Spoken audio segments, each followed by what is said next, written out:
Have you ever wondered if you could travel back to your parents' youth and tell them, please love yourself a little more, would everything be different?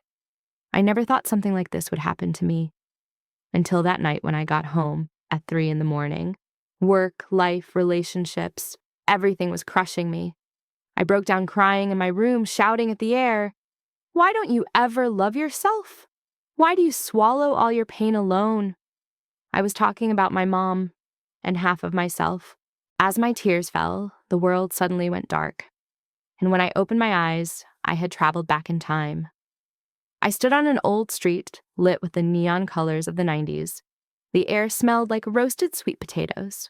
I thought I was dreaming until I saw her. A girl with a ponytail and a floral dress. She smiled so bright, so real. She was my mom. My mom at 18. It was my first time seeing her young face, back when life hadn't bent her back yet. I followed her like I was following a secret. She laughed like a kid when she ate ice cream. She always put others first. She wouldn't even buy herself a small piece of bread. I realized my mom didn't not love herself. She was just used to putting herself last. I gathered my courage and talked to her for the first time. She asked my name, and I made one up. I asked her, "Are you happy?"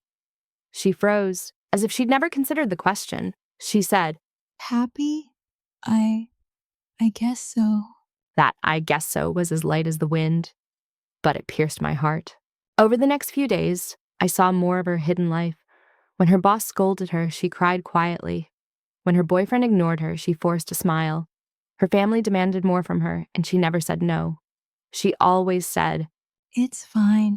I'm used to it. but that "I'm used to it." I heard it too many times growing up. I just wanted to hug her and tell her she didn't need to be this strong. I knew that in 3 days, something would happen, something that would shape her entire life. It would make her doubt herself, fear life. I decided to stop it. The rain was even heavier than I remembered. Just as she was about to fall, I ran and caught her. She looked up at me, completely shocked. She asked, "Why are you here?" I said, "Because someone told me. You deserve to be protected." Eventually, she started noticing I knew too much. One day, she finally asked, "Who are you?" I stayed silent for a long time, then said, "I'm your daughter, from the future." She froze, as if time itself stopped. She asked softly, "Will I be okay?" I nodded. "You'll be fine, but you'll struggle. You'll give all your love to me, but forget to love yourself." She lowered her head, then asked, "So why did you come?" I told her, "Please learn to love yourself. You deserve to be treated gently, just because you are you." She cried, for the first time, for herself. And when 7 days passed, I woke up back in my own bed. But that 1 week changed me forever. I started understanding her and forgiving myself. That day, I hugged her tightly. She asked, surprised, "Why are you hugging me?" I said, "Because you were really beautiful when you were young."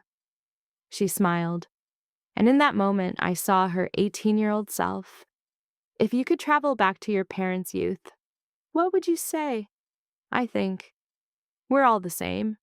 We want them to be happy, brave, and soft with themselves, because parents who love themselves raise children who can breathe freely.